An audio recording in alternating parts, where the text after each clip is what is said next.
Well, one of those days for me, at least, is the day that the United States Supreme Court passed the kilos. And I'll always remember where I heard about that, because I was sitting in my office. It was June 23rd. I had to look up the date. I didn't remember that. It was June 23rd, 2005. And we were 2 days into a special session here in Texas. And really the greatest worry on my mind was all about public school finance. I didn't do education or taxes. So the greatest worry on my mind was really about whether they were going to get out of town quick enough so I could go on my planned family vacation. And then all of a sudden the kilo decision came crashing in. And everything changed overnight during that legislative session, and changed really in Texas when the issue about property rights for the next 6-8 years.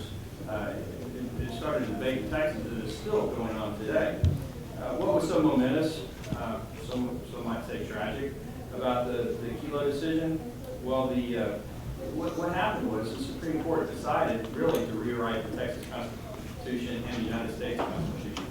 They said that public use is no longer just a public use, it's not a public purpose. So we went to a place where the government could take your property for public uses like roads and highways, and schools and city halls and those types of things, to just about anything they wanted it for, as long as they could justify it as a public purpose, economic development, tax revenue, all those kinds of things. The Supreme Court said that now you can do that under the Constitution as a taking. Well, the great thing about that case, in many ways, even though it was wrong from our perspective, is that it woke up a lot of people. Because after that, I and other people went and started looking at Texas laws. And it turned out that Texas had done exactly the same thing that the Supreme Court had just decided in this case. That Texas had already made the leap from public use to public purpose. If you go through the Texas statutes even today, you'll find all kinds of references to public purpose, that you can take things for public purposes that are public uses.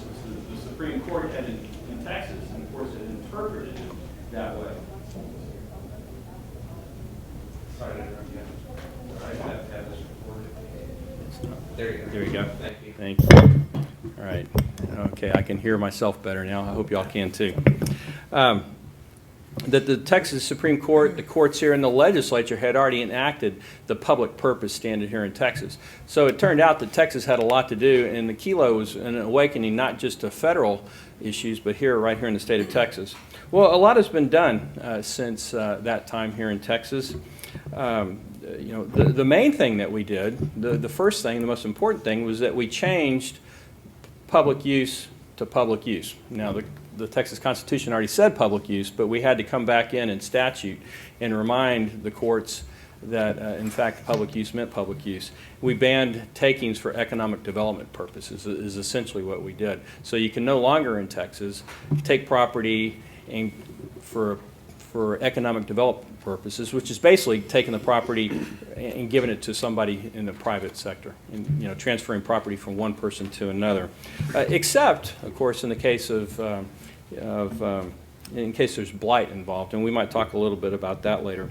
We've also done a lot of things, procedural safeguards, put those in place, and we've also allowed governments to resell property to the original people who lost property through condemnation for the original price in case that situation ever comes up. So we've done a lot of things here, but the question is, have we finished in Texas, or is there more to be done? Because last session there wasn't a lot. Every session since 2005 there had been big major legislation on this issue, and in 2013 there wasn't. So the question we want to ask here, are there more to be done? We suggest there's a few challenges. For one thing, and Senator Van de Putte might talk about this in a little bit, in Texas today you have to take property for public use, but once you take it, you don't necessarily have to use it for that same use. And there haven't been much improvement in regulatory takings throughout the time, which is when the government doesn't take your property, they just tell you how you can use it. And if that results in a loss of value to the property, there's not much you can do about it. So we have a great panel here today who's going to discuss these issues with us. Our first panelist today is Senator Letitia Van de Putte. Senator Van de Putte represents a large portion of Bexar County. A former 5-term state representative, she has represented Senate District 26 since 1999. On this past session, she was unanimously elected by her colleagues to serve as President Pro Tem of the Senate's 83rd regular session, and was served as governor for a day on May 4th, 2013. After the regular session, she was named to Texas Monthly's list of 10 best legislators. She also serves as the chair of the Veterans Affairs and Military Installations Committee, and as a member of the Education, State Affairs, and Business and Commerce Committees. She's also been a major leader on the issue of human trafficking. Please join me in welcoming Senator Van de Putte.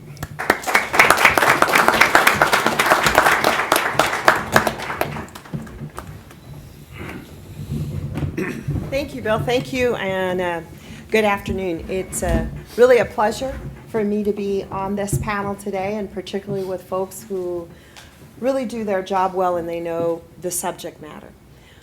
As a legislator, I have had the opportunity to be part of the discussion about eminent domain, and not only the discussion, but be part of the conference committees and be part of the debate and the dialogue as it came through the committees of jurisdiction that I'm on in the Senate.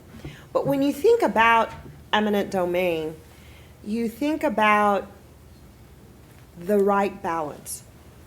We all know that in Texas, as elsewhere in our country, that people hold so dear their rights to their property. From generation to generation, it is the family legacy. And I can tell you that as a sixth-generation Texan, that legacy of having the San Miguel Ranch in Maverick County and what it meant to our family when it was lost in the 1900s, it's part of that family legacy that we'll never get back. But as the district that I represent, it's not just maybe big ranches or family farms. When you think about the people who live in the district that I represent, a lot of it in a very, very humble, poor Hispanic community. That purchase of a land or a home is the most significant thing that happens to a family. It is the game changer, besides education, for propelling somebody's economic status. The ownership of a home, or particularly in our communities, those small businesses, those little mom and pops that are in neighborhoods all across our cities and our towns, those are the fabric of the capacity of that community. And so for me and so many of the families that I represent, and so many Texas families, the property is just more than a piece of land. It's more than just a building. It's where you fulfill your dreams. It's where legacies are born and given to the next generation. And so as a legislator, I've had that opportunity to find the balance, because we live in communities that for public purpose, for the greater good, we know that there are projects that need to get done. And I'm going to tell you that there have been many votes in our community of San Antonio and statewide on those projects, whether they be for water infrastructure, for utilities, for transportation, for a new public hospital.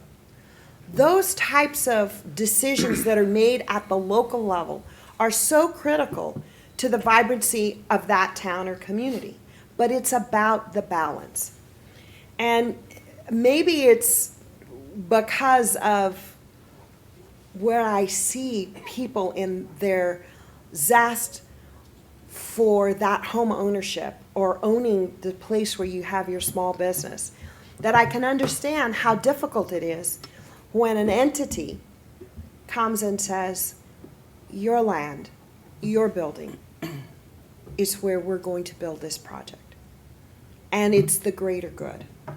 Now, I believe that we really do not have the balance. A lot of work was done in the legislature. As you know, in 2007, we had a bill that was then vetoed on eminent domain, vetoed by Governor Perry. In 2009, we revisited with my dear colleague and friend, Senator Estes, I think it was Senate Bill 18 at the time, and we went through, it passed through the Senate. It did not complete the House process. So in 2011, again, Senator Estes, with the help of a lot of folks on the House and the Senate side, and understand we had had almost 6 years of work to be able to try to get the right balance. And that bill passed. But I still was uncomfortable about some of those provisions. So let me share with you where I think that we are not in the right balance. I understand the public good. And I think as policymakers, whether at the city, at the county, or the federal level, we understand when those purposes for the greater good need to be achieved. But it has gotten switched in not just the public, but for profit, for economic gains. Sometimes very noble goals. But let me tell you that sometimes bad decisions made with good intentions at the end of the day are still bad decisions. So how do we protect those landowners? Well, partially a mechanism to do that is to make sure that there is transparency in all of the process. And I think that Senate Bill 18 did a fairly good job of doing that transparency. But where I really feel that we felt short was when the entity, whether public or private now, taking that land under eminent domain does not use the property for the intended purpose, how easy it is now to just switch what the purpose is and not give the original landowner the opportunity to buy it back.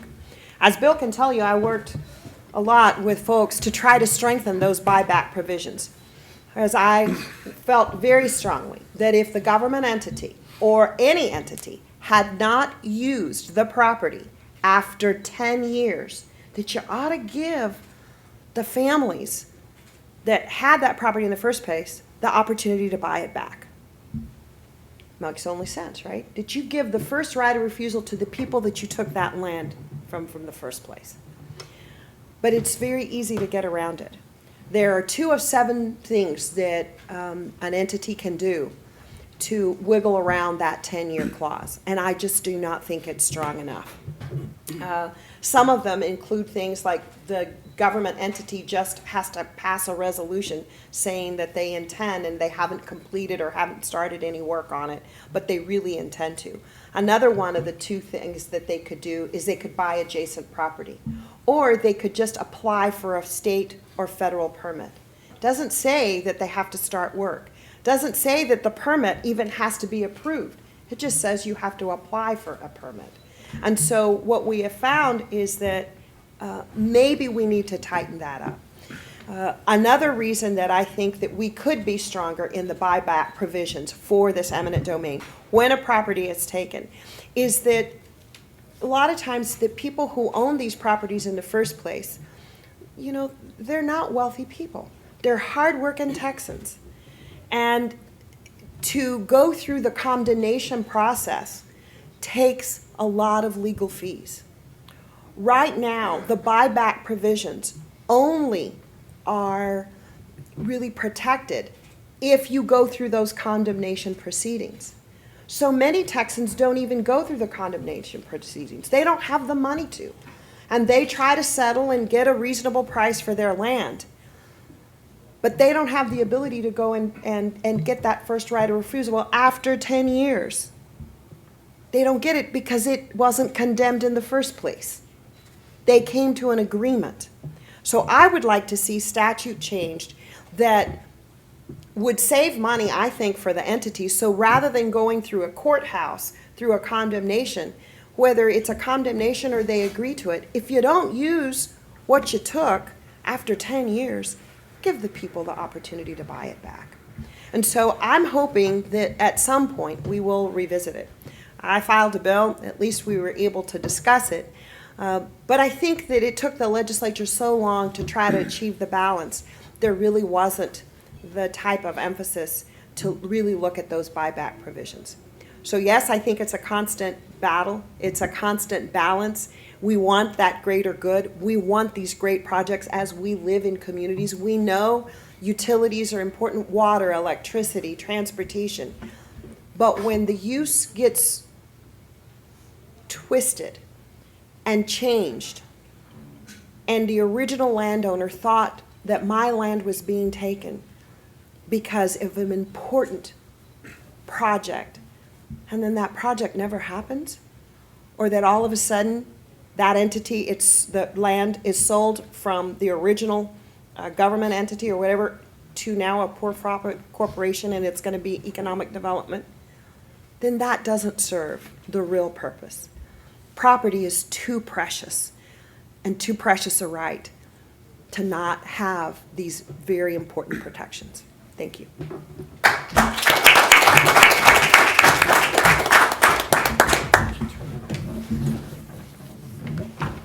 Thank you very much, Senator.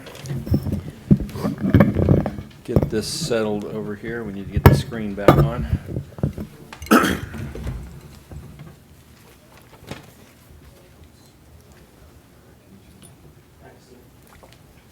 Oh, you're the smart person. Okay, that's exactly what we're looking You're for. the smart person. Our next speaker today is Luke Ellis. Mr. Ellis is recognized as one of the top Texas lawyers practicing in the area of eminent domain. He focuses exclusively on representing Texas property owners who are facing condemnation in eminent domain proceedings. His clients include Fortune 500 companies, individual owners of shopping centers, office buildings, convenience stores, subdivisions, ranches, and just plain vacant land. We're really happy to have such an expert in property rights and one who works every day to protect property rights with us today. Please welcome Luke Ellis.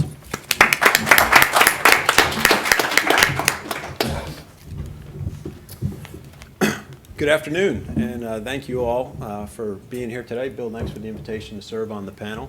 Bill's right.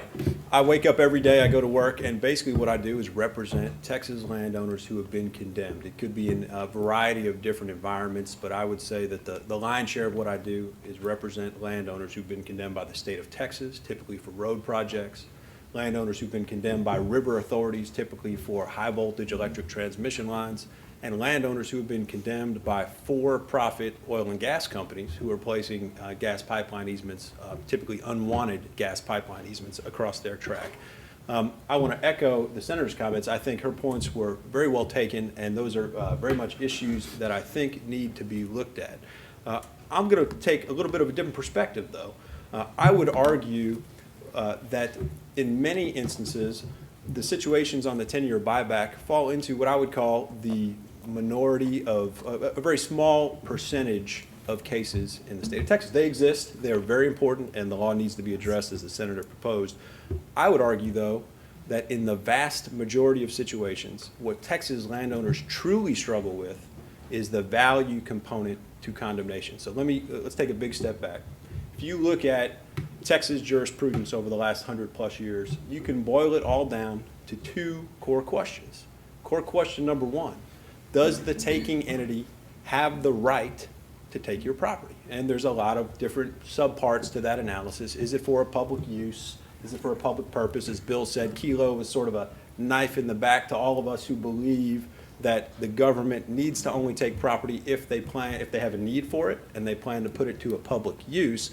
Obviously, Kelo changed that, and there's been a lot of legislation, anti-Kelo legislation, to address that. But big component number one: is there a right to take the property? Okay, and there are a lot of challenges on that front. But I'll tell you, as someone who does this on a day-to-day basis, the lion's share of our cases typically aren't about the right to take.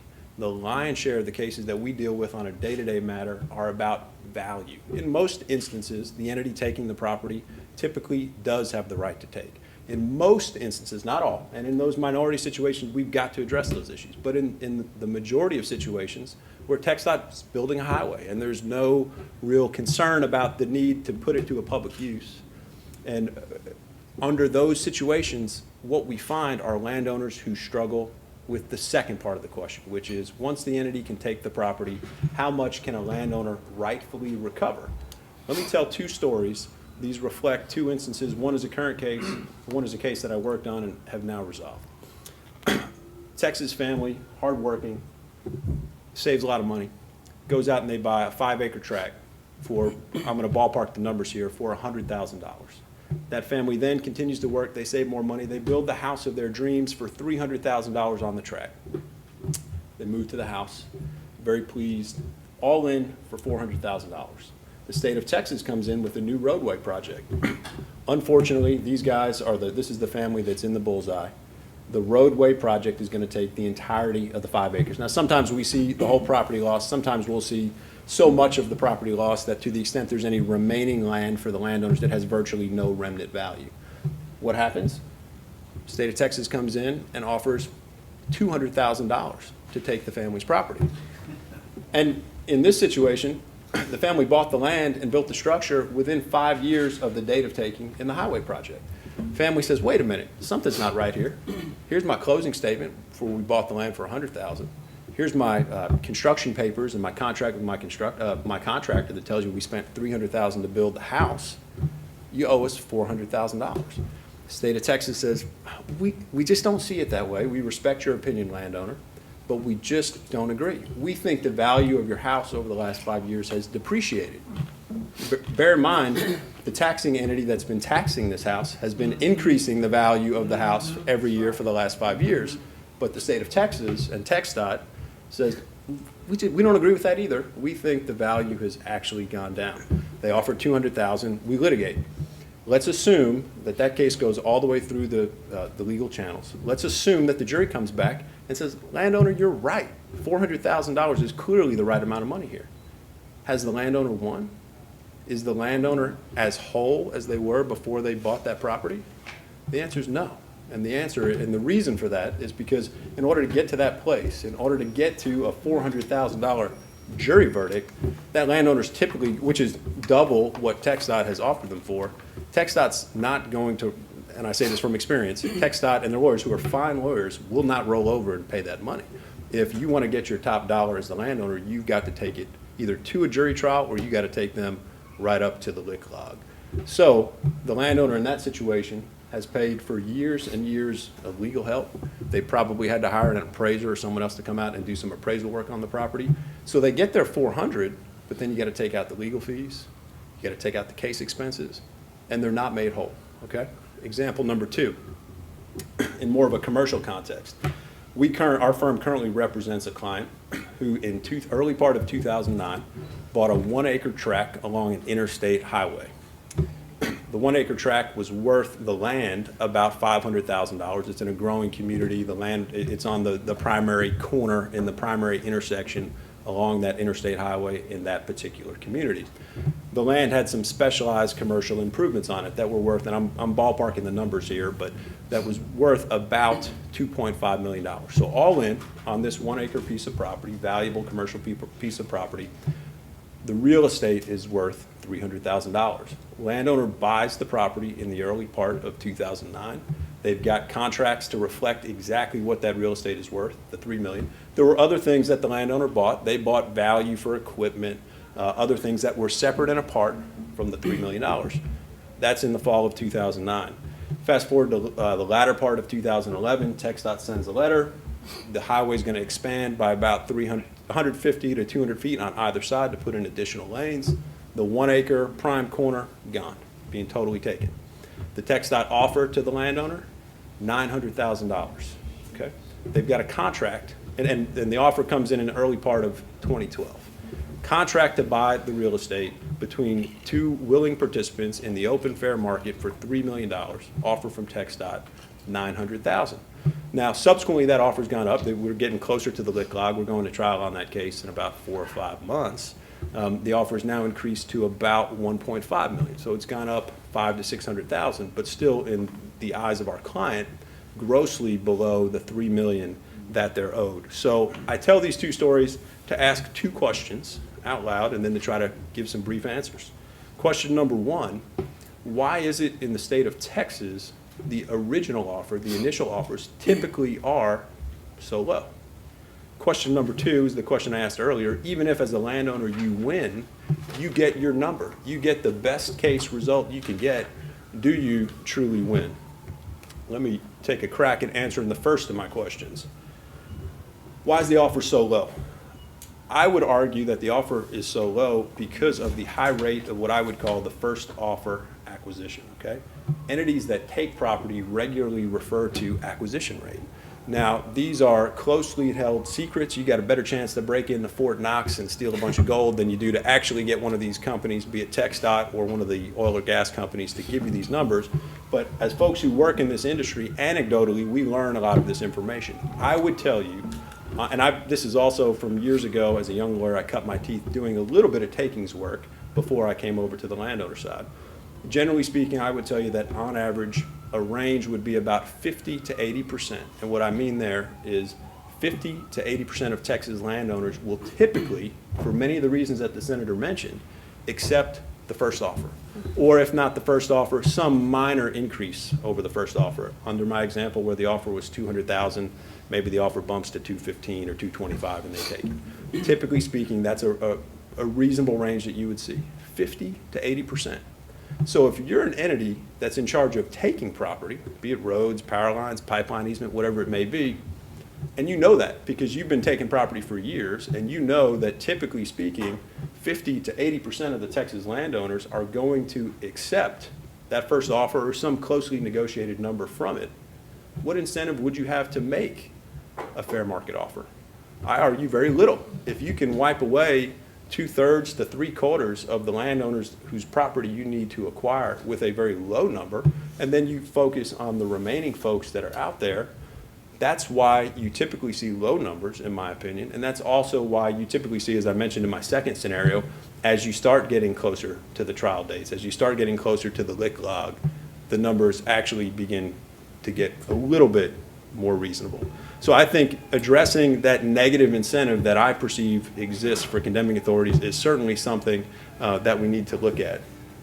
If the goal is just compensation, I would argue that what we need to do is pay fair market value for damages caused to properties. The second thing I'd argue that we need to do is to address the legal fee system in Texas, or at least take a harder look at it to address some of these examples that I've talked about. I'll give you just a couple of examples. If you go back and look at Texas jurisprudence from the late 1800s, what you see is they applied a more pure version of fair market value. Fair market value typically defined as the price that a willing buyer would pay to a willing seller, both of whom are under no compulsion to move forward with the transaction. Easy. What would the property sell for on the open market? How would, if they only take portions of the property, how would the project impact the remaining value of the property? There's a number of cases over the last 50 years that have begun to, in my opinion, chip away and chip away and chip away at what I would call this pure standard of true fair market value. What they've done, judicially, the judges have created, and the Texas Supreme Court in particular, has created a number of exceptions to true fair market value.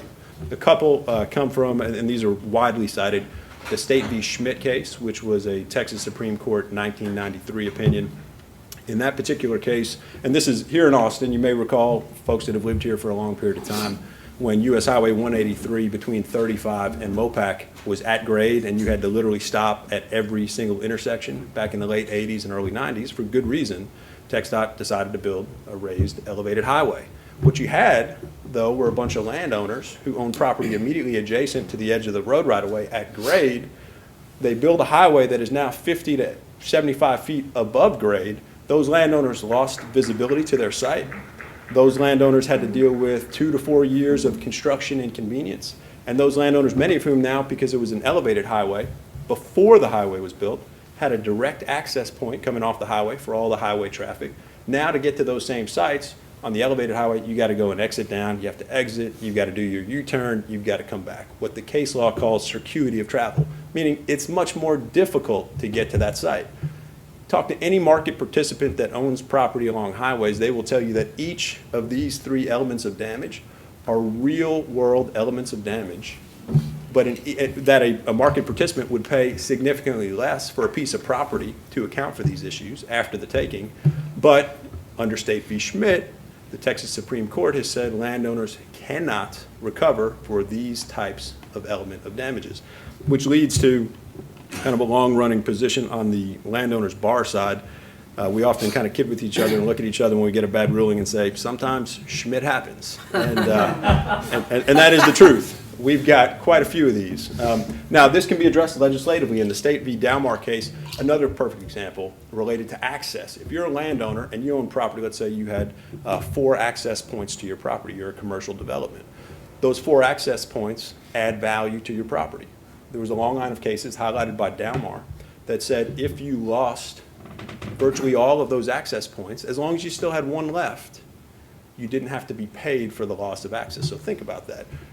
There's some folks who invest in a strip center retail facility. There's 3 access points off the major highway where all the traffic comes from. And then there's a 4th on the back road on the back side that comes into the back alley of the property. The highway changes. For safety reasons, they close off the 3 driveways. You're the landowner there. You've lost huge money. Any market participant would tell you that. But under the standard of Dalmar, because you hadn't reached the material and substantial impairment of access standard, you wouldn't be able to recover, right? So the legislature stepped in with Senate Bill 18, and this is an area where I think they could do similar things to what we see in the State v. Schmidt case. They came in and the legislature changed the standard created by the Texas Supreme Court. They lowered the bar for recovery, which was a benefit to landowners because they changed the standard to material or substantial impairment of access. Great example of the legislature stepping in on behalf of Texas landowners to give landowners a better opportunity to recover the true market value of the loss caused by the condemnation provision. I'll move on to attorney's fees just briefly. It goes back to my first 2 examples. If you really want to make landowners whole, I think there's got to be at least a discussion about attorney's fees, and I know that discussion has happened in past legislative sessions. There's a number of different states you can look at. Montana has what I would call a very strict approach. If a landowner in Montana gets $1 more than what they were offered by the condemning entity, they get to recover, in theory at least, all of their legal fees and expenses. It's a pretty strict approach. Any bit of a higher recovery in Montana allows the landowner to recover. You go on to California, a little bit different. I would call it the discretionary approach. In California, a judge, after the conclusion of the case, once they know what the final result is in the case, can go back and award legal fees if they believe the condemning authority's offer was unreasonable. A lot of discretion within that standard, but at least there's an avenue for a California landowner to go back to the court when the case is concluded to show that, in fact, the original offer was unreasonable. There's what I would call threshold percentages that are used by a bunch of different states. The example here would be if your offer is $1 million in Oklahoma at 10%, if you recover 1.1 or greater, you get to come back and get your legal fees. Kind of at the other end of that spectrum is Colorado. You've got to recover under that same $1 million offer. You'd have to get 1.3 as your final result. So different trigger points. You can have a range, but that's a third option. And the fourth, which I found very interesting, is Florida. In Florida, they do what I would call a tiered approach. So in Florida, let's go back to my example of the $1 million example. If the original offer is $1 million, the final recovery is $3 million. In Florida, they use an additional, it's sort of a sliding scale of additional recovery depending on how much additional money you're able to recover. Meaning the more you recover above the offered amount, the lower the percentage is that you get in your attorney's fees. So use my example. They offer $1 million. You're able, the landowner, the jury comes back, the courts come in with a final result, it's $3 million. Under that scenario, under the Florida statutory scheme, landowners would be able to recover an additional $470,000 in order to offset any of the legal fees. Now, they wouldn't get all of that $470,000. They'd have to show that they spent that amount of money. If they only spent $100,000, then that's what they would get, but it would give them the ability to go up to that amount depending on the recovery. And I'll just conclude by noting I do believe the legislature has taken some steps in the right direction. They did change the procedure under Senate Bill 18, which I think from a day-to-day practice perspective is helpful. They did allow us to strike one special commissioner, which I do think is helpful in terms of moving forward with the special commissioner's hearing. And then the final thing that they did, which is not talked about very much, but is a big benefit to us, particularly when we litigate against for-profit oil and gas companies. They instituted Texas Property Code Section 21.025, which gives us the ability to test whether these pipeline projects are truly for a public use. So I do want to say that I think there have been steps in the right direction by the Texas legislature, but I'm here to tell you, as someone who does this every day and every week for Texas landowners, I literally field calls 2 or 3 times a week from landowners who have just recently been condemned and are trying to kind of grapple with all of these issues on the front end. I think some of the things that really need to be addressed relate to attorney's fees, first and foremost. Thank you.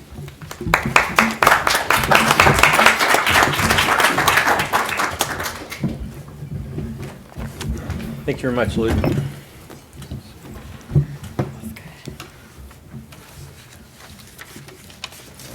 Our next speaker today is Scott Houston. Scott has been working on this issue for a long time. He is presently serving as Deputy Executive Director and General Counsel of the Texas Municipal League and as the General Counsel for the Texas City Attorneys Association. He has served as an adjunct professor of political science at Texas State University's MPA program, and his work on open meetings laws has been published in the Texas Tech Administrative Law Journal. Scott has received the Texas Bar Government Lawyers Section Outstanding Government Lawyer of the Year Award and the American Bar Association's Up and Coming Young Lawyer Award. Please join me in welcoming Scott Houston. Like the young part, right? That was a long time ago when I got Oh, don't say that. Thank you, Bill. Senator Vanderputte said it was an honor to be up here, but it really is an honor for me to be here on such a distinguished panel. I intend to visit with Luke about his expertise from the landowner side and talk to him as we go into session and see if we can find a middle ground that we can agree on. Bill and I have indeed talked about this issue for almost a decade now in front of Senator Vandeputte's committee and in front of the House Land and Resource Management Committee. And again, it's an honor for me to be here. Sometimes I'm surprised that I get invited to speak before this group. And I think some folks see me as the enemy of private property rights. And I think some folks might see me, especially when I'm at the Capitol testifying on legislation related to this or other matters, maybe as the face of government. And I hear a lot of things behind me when I'm testifying on bills. And sometimes I feel like there's a target painted on my back when I'm standing up in the House. Luckily in the Senate, we usually get to sit down, so you have a little bit of cover from the chair. But, you know, I'd ask you to consider this. I don't think that most of you and most of us are really that far apart on most of these issues. And I'd say I'm not the face of government. I'm the face of your local elected leaders back home. We have a very comprehensive policy development process at the Texas Municipal League where we come up with our positions, and we have city officials from all around the state that participate in that. So these guys aren't some big mantra of big government. They're actually your friends and neighbors at home that go to your church and shop at your grocery store and largely have the same ideals as you do. So I guess with that introduction, is there more to be done in the area of property rights? Well, I'd say absolutely there is. And I say there will continue to be. Bill, when he did the introduction, compared the Kilo case to a tragedy of epic proportions, space shuttle disaster, maybe September 11th. I'd say it was maybe not a tragedy, but part of a process that has been ongoing since that time. But I think it was an important date, and I think that analogy may be apt. Now, I'm also the general counsel for the Texas City Attorneys Association. This is an affiliate group of the Texas Municipal League. We have city managers, human resources, police chiefs, city attorneys, etc. Smaller professional development organizations. And the Texas City Attorneys Association was formed in 1928. TML was formed in 1913 right here in Austin. TCAA had its first meeting in Waco in 1928. And their first agenda was legislative issues for the upcoming session, right? 1928, what were those legislative issues? Eminent domain. Eminent domain, That's right. property tax reform, and annexation reform. Now, it's 2014 now, And those same issues come up every session, right? I mean, they seem to always come back. Why do they do that? I used to get a little frustrated with it, that we would have to deal with it, the same issues over and over and over again. But I think I've come to realize that it's absolutely imperative to deal with these issues so we make sure that we strike a balance, the right balance on these issues. Sometimes it may be closer to government, sometimes it may swing back to property rights. And I think Senator Vanderpute was apt when she said the right balance is what we're trying to do here. Luke touched on a couple of things. One was compensation. It's very frequent that folks talk about eminent domain and they say the government is just taking our property, and there's no mention of compensation. We always have to remember, I know everyone's aware, but we always have to remember that the people whose property is getting taken are getting compensated for it. Now, there are questions as to how much money that should be, and I think that's a debate that should be ongoing, and I think people should be made whole when their property is taken, and we're absolutely willing to work on that type of language. Another issue that was mentioned that hasn't been addressed completely is the blight issue. It was addressed a little bit. There had been some bills in 2007, 9, and 11 that specifically addressed takings for blight, where a city would go in to try to redevelop an area and would try to take a whole neighborhood. And that legislation would have limited how that could be done. Now, the constitutional amendment that was passed in 2011 that defined public use in the Constitution also provided that eminent domain has to be on a tract-by-tract basis. So I think that limits somewhat the ability of a city to go out and assemble property for blight. That blight issue is really a very, very tough issue because you often have older neighborhoods that are problems in the area of drugs and crime, but there's also often a core group of people who live in those neighborhoods that own their homes and are very proud of what goes on there and have a history there. So that balancing act is very, very tough for how those things are addressed. There's actually a case that was before the United States Supreme Court that was recently settled that we were looking for an answer on that. In this particular case, Mount Holly is a town in New Jersey, had a very dilapidated area that had a handful of well-kept houses. And those people that own those well-kept houses didn't want the city to come take their property to redevelop it. And they actually had a novel approach. They said the city's taking violated the Fair Housing Act by saying that it works a disparate impact on minorities who typically live in these areas. That case was going to the U.S. Supreme Court to be decided, but it was ultimately settled. And it was settled in an interesting way whereby the city was able to take the property purchase the property from those who wanted to sell, but then was required to rebuild housing that the people who live there now and wanted to stay there could afford after the redevelopment of the area occurred, which is one of the issues that cities struggle with. I think Austin has been struggling with that in East Austin. So, this debate is a good one, and the legal system handles some of these debates, but there are legislative changes that are necessary as well. It's really just a back and forth, and I think what's the key for cities from the municipal perspective and from the perspective of city officials? These people that are members of the Texas Municipal League, again, they are you, and they're your friends, and they're your local elected officials. And to a T, mostly, they believe in private property rights, almost to a T. That eminent domain for economic development was not the best idea, that people should be fairly compensated. All these things our city officials generally agree with.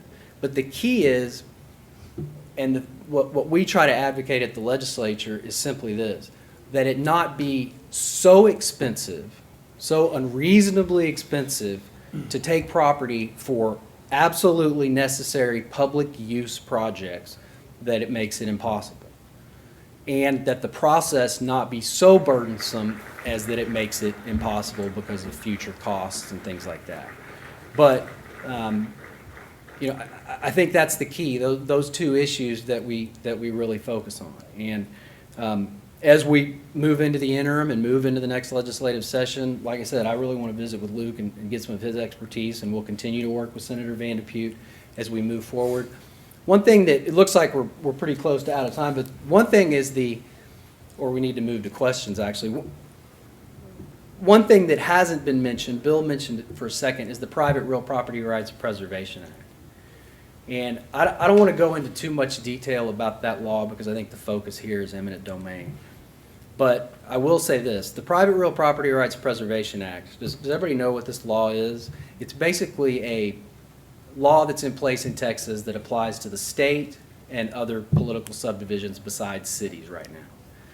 And it's what's known as a pay or waive law. And there's only been one state in the country that's enacted a law that applied to its cities that was so burdensome as this law. So what does this law do? It says if a city enacts a regulation and an owner claims that it reduces the value of his or her property by more than 25%, that the city has to do one of two or perhaps three things. One, pay that landowner the claimed reduction in value. Two, waive the regulation completely and allow the landowner to do whatever he or she wants on his property. Or the third option would be to litigate, which is shown to be prohibitively expensive. The reason I mention this law is I think it should be in everybody's head because, you know, as we move into the session, because we've seen interim charges repeatedly on it, we've seen bills that would make cities subject to this law, and it's a little bit scary because the reason cities are created is to enact thoughtful regulations that allow people to live together closely and work together closely. I mean, that's really the bottom line. We've got 1,000 people still moving to this state every single day, and taking away the ability of cities by, to do thoughtful and appropriate regulations by making them subject to that law, I think would be a mistake. That's all I have. I guess, Bill, you want to focus back on eminent domain a little bit more, but I did want to get that little plug in for the Real Property Rights Act. Right, thank you.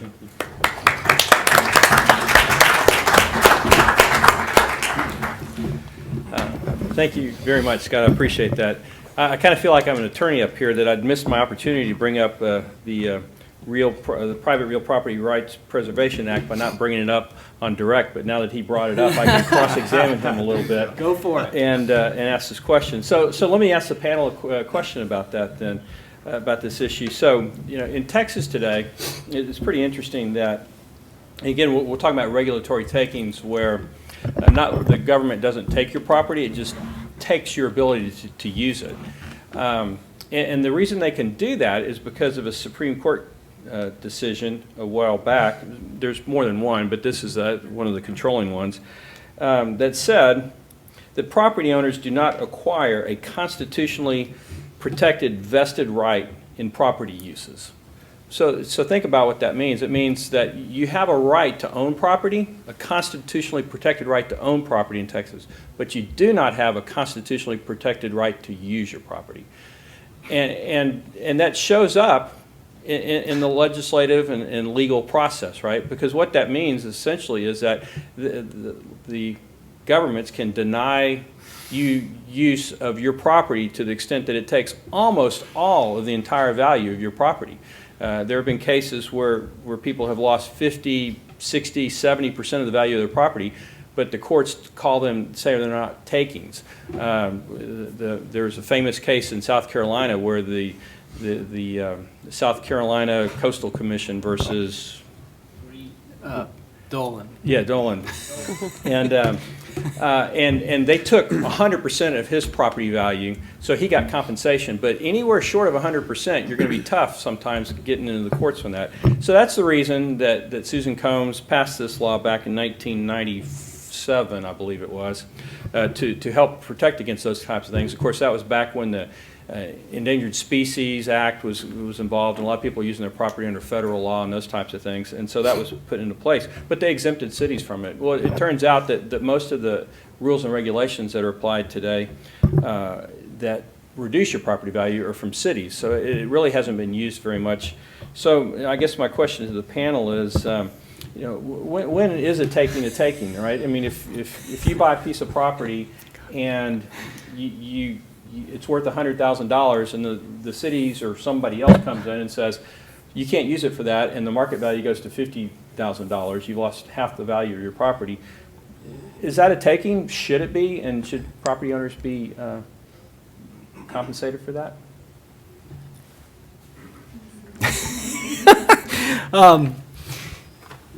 Well, you have to consider this, in my opinion, and that's the fact that city regulations provide what political scientists will refer to as a reciprocity of advantage.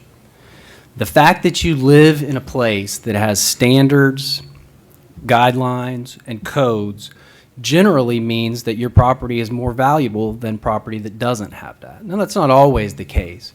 But in most cases, if you look at a property tax appraisal roll, you'll see property in a city valued higher than that out in a rural area. And the reason for that is because you know what that property can be used for, and you know what your neighbor's property is going to be used for. Now, Bill gave an example of a U.S. Supreme Court decision, and there's been a number of them. There was a Texas Supreme Court decision, 7 or 8 years ago, City of Glen Heights versus Sheffield. And that's the key Texas Supreme Court case. There's actually a couple more, but that's a good example where a developer owned a piece of property that was basically bare property that he had owned for some period of time in a city. Over the course of the years, this city, which is a suburb of Dallas, became very built out with very small lot, small size residential homes. And there's obviously a need for that. There's affordable housing concerns and other concerns. The city, through a comprehensive land use plan, later determined that it wasn't supportable to allow homes and lots of that size in the future. So basically, they doubled the size of the lot and doubled the size of the house from a minimum 6,000 square foot lot, which is pretty small but fairly common in suburbs, to a minimum 10,000 square foot lot and a slightly higher minimum square footage for the house. And the developer who owned the property, who hadn't done anything to the property yet, came forth and said, this is a taking of my property because I was planning on making X amount and in developing and selling these lots, and now I'll only make slightly less amount. And it was a good amount. I mean, it's $400,000 on a $5 million deal. It's a decent amount of money. But the Supreme Court came back and said that doesn't rise to the level of regulatory taking or an inverse condemnation because your property still has value. And one of the quotes that I really like from the Texas Supreme Court, I actually wrote it down so I would have it here, is that the takings clause does not charge the government with guaranteeing the profitability of every piece of land subject to its authority.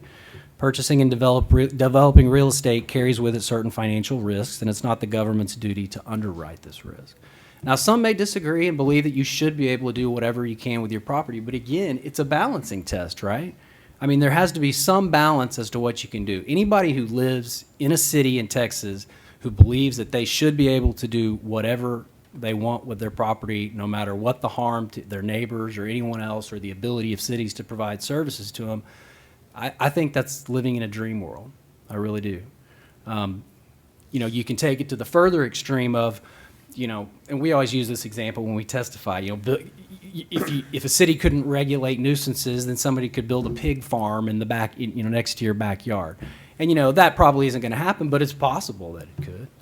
And I think you have to look at all these things on a balancing act scale, and I think that in most cases what cities do are beneficial. Certainly there's cases where it's debatable. Any other? Sure. As you can probably imagine, my perspective is much different. I would address Mr. Houston's concerns by saying that one way to address those concerns is to have an element of highest and best use tied off to the ability for a landowner to recover. It's not often that someone wants to put the pig farm on a piece of property that has as its better, more financially feasible use multiple residential homes or a small office building or some other use. So as long as the use that's being prohibited by this new regulation is in fact the highest and best use, the most maximally productive use of that property, if it's now prohibited, I would argue with the threshold component that exists in the act that we talked about earlier, that would be the second component that would address maybe not all, but a fair number of the concerns that my colleague on the panel has addressed. And let me also say, I wouldn't call it, we've talked about balancing, and I do think that's a point to be addressed. But to me, what this is all truly about is burden shifting, okay? Who should bear the burden? When we as a community decide, or our elected officials, that there's a height regulation that ought to exist for a certain piece of property. Let's say it's a track, it's the $100,000 track Bill talked about, and the highest and best use would be to build a 5-story office building.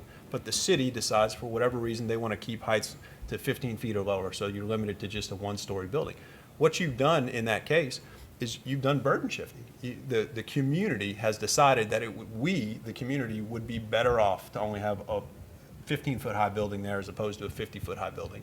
Who bears the brunt of that? We've shifted the burden for that community benefit to that one landowner, or maybe there's a half a dozen landowners in that situation. Those half a dozen landowners bear the burden for the entirety of the community. And the overarching policy question to be asked is, do you agree with that? Do you think that a handful of individuals should have to bear that type of a burden for the benefit of the entire community? That's the question that I would pose it a little bit differently than balancing. And there's good arguments on both sides. Texas is growing gangbusters. We know we need to have some balance to allow for some type of regulations. But I think it's got to always be viewed in the context of when we as a community benefit from those, there is someone, a family, several, maybe investors, whoever it may be, that is going to have to feel the brunt of that. And I, for one, don't believe that we should just simply brush aside those economic concerns, because I think long-term that could have a very detrimental effect as well. Good. I think listening to Scott and Luke and the natural tension that occurs on the use is why the Texas legislature, session after session, does not give counties ordinance-making abilities.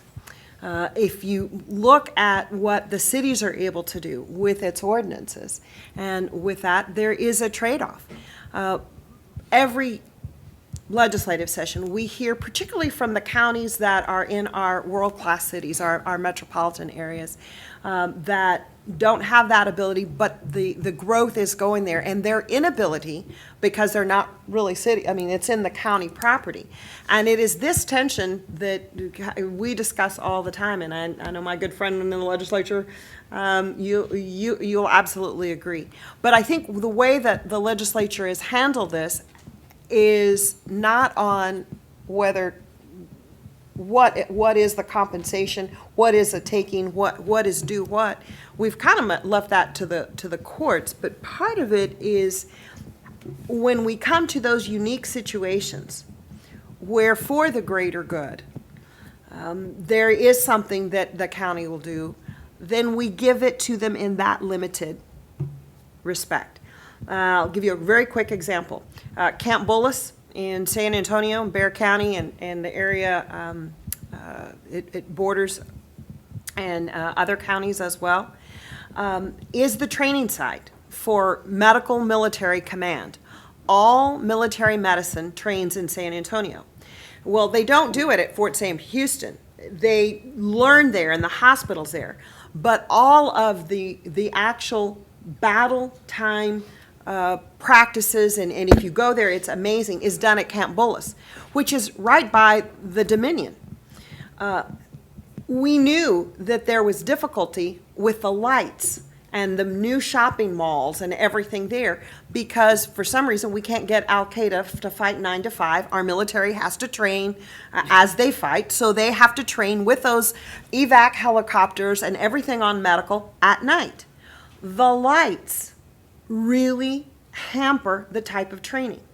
We were at risk of losing about all of this, not just that training, but as the Army is trying to look at the reduced dollars and efficiencies, if we lost that, that's a huge amount of economic generator. So what the legislature did, rather than allow the counties to do that, is say, if it's for a military training purpose, the counties have the ability to do a limited amount that addresses the safety and security of that training. So rather than ban the lighting, those counties said you had to have good lighting.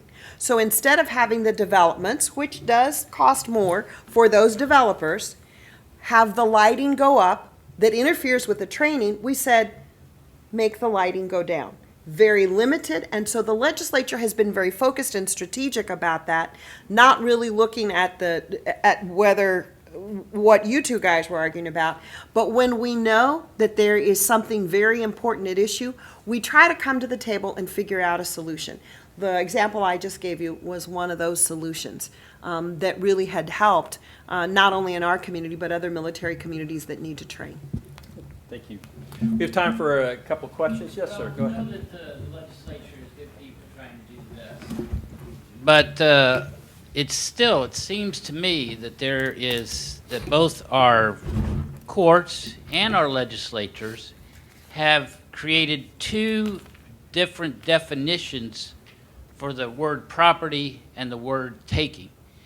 The word property, as it would be understood between two private citizens or private corporations or artificial persons, somehow is not the same definition that would apply to property if one of the parties involved in the taking was a government entity.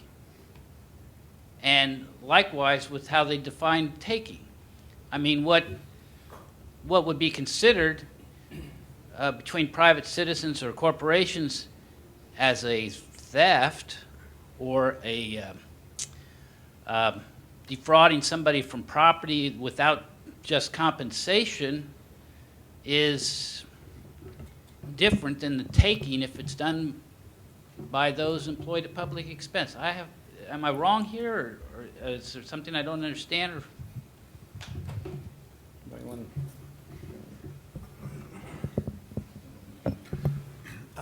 I'll take a stab. I would agree that, particularly with your comment on the taking front, it's hard to analogize it to theft, although I will tell you virtually all of my clients do at one point or another when they receive that first offer, because they can't believe how low of a value that it is. And to your point, there are a lot of folks in the state of Texas, until they find themselves in the crosshairs, that don't understand eminent domain and don't understand they can be condemned. And what is more than shocking for many of them is when they're condemned not by the state of Texas or not by a quasi-governmental entity like a river authority, but when they're condemned by a for-profit company, which happens all the time. You want to talk to Eagle Ford Shale, Barnett Shale, all the pipelines that are running out of those. Our firm's handling dozens of cases right now where the landowners have been condemned by for-profit entities, and it is a wake-up call for Texans when they get the letter in the mail saying that ExxonMobil or whatever the company may be is coming to take their property, and they do feel like it's theft. Now, the condemning authority perspective would be,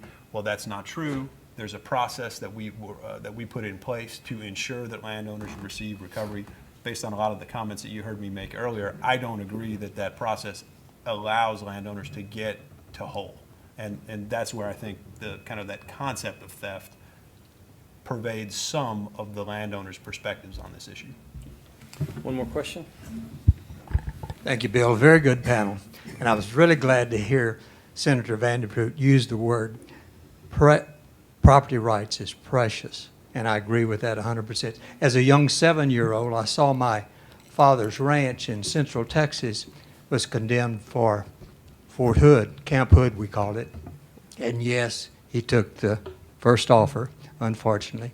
But what my real issue here is whenever property is taken, it should literally be taken for a true public use and not for private gain in any way. Because this taking, the precious property that you mentioned, that goes to the benefit of for private gain, this is the ultimate letdown for the property owner. I don't think we've addressed this properly in Texas. You all touched on some of them already, but these need to be, in my viewpoint, need to be corrected. And do you think, Bill, and even the panel, do you think we've done enough to protect the property owners from private gain? I mean, I'd say here to that. Again, I'd say the city officials that I represent would agree with you wholeheartedly that it doesn't make sense. And we saw with the passage of the constitutional amendment in 2011 that Texas agrees with you and defined public use. Again, there can be a. I feel like Texas cities at least have gotten the message that that's not what the public and the legislature wants. And I don't think we've seen anything like that since that constitutional amendment. Now, there can be cases where you take a piece of property and there is some tangential private benefit. Again, I don't think it should be done for economic development, and I don't think the law allows it for economic development. But if you condemn a property for a road and a private person later lives on that road, that may be a private benefit. I mean, there's some of that may be difficult to separate out. But I agree with your comment, and I believe we've done enough. And if the legislature doesn't feel we've done enough, we're happy to talk about it further. And I will tell you, I really don't think property owners are protected as much. Last legislative session, I filed, I think it was Senate Bill 180, that would tighten some of those provisions on the buyback, the intended use. Like I told you, the legislature had pretty little appetite with everything that was on our plate last time. But I just wanted to make sure that the original property owners, that it's disclosure and it is that use. But right now, it's too easy. And of course, we haven't seen the whole amount of case law that you guys are going to be generating. So much of what the legislature does is set it in statute and then the constitutional amendment. But the real test comes from the courageous action of landowners that say, I'm going to test this. I'm not going to. And then they take it and they find someone to represent them. And then that's the case law. As that case law comes down, I think that the legislature will respond more. But no, I would say that I don't think the balance is there. And I live in a beautiful, wonderful city and appreciate that, but I think it's too easy to wiggle around the immediate room. I mean, when all you have to do is to meet 2 of 7 criterias, and one of them is to have that governmental body vote and say, oh, well, we just, it hadn't happened like we wanted to. After 10 years, give the people the opportunity to buy it back. And not, and the other thing is if they've got to be able to buy it back at the price that is reasonable for them. But I would hope that happens and that we have a little bit more of the transparency. So I'm going to take a little bit different view. I just do not think on those buyback provisions that were there. And if we don't have those strong buyback provisions, then it's really easy to not give value in the first place. We're going to squeeze in one more question. Yes, ma'am? My heart's very much with you all today. My husband ranched and his family over 250,000 acres in Maverick County for a long time. We moved on, and I'll go on that the Aransas Pass Wildlife Preserve now, because a whooping crane landed on it, we lost it. My family lost it to, of course, to the government. And next to that, we ranched another large 25,000 acre ranch, the Powderhorn. We've now sold, but we were right on the coast and the intercoastal there, and we had a very hard time as owners controlling our own soil. And recently I had an email and I asked a naivete to follow up. I've not followed up on it, but is there not something coming up in the legislature or over here about those who have creeks or streams or something on their property? I'm ashamed to say I didn't follow through on it at the time when it came through, but somehow there's something coming up now. If there's water right on your land or a stream, Water rights. please help me with this. Thank you. Yeah. Do y'all know? I'm not sure. It may be the Texas Supreme Court's consideration of upstream and downstream uses related to rice farming. Yes. Is that the one you're talking about? Yes. That's pending at the Texas Supreme Court. If you want to talk about it a little bit more, I can find some information and send it to you. I don't think I have enough knowledge and review of it right now to give you a great answer about it, but I can certainly help you figure that out. I'll visit with you after. Yes, ma'am. Okay. Unless Water rights. Yeah, yeah. Yeah. I didn't review my water rights prior to this one. That's a different panel, but it's an important issue. Well, thank you very much for being here today and giving me a chance to welcome you. Thank you so much.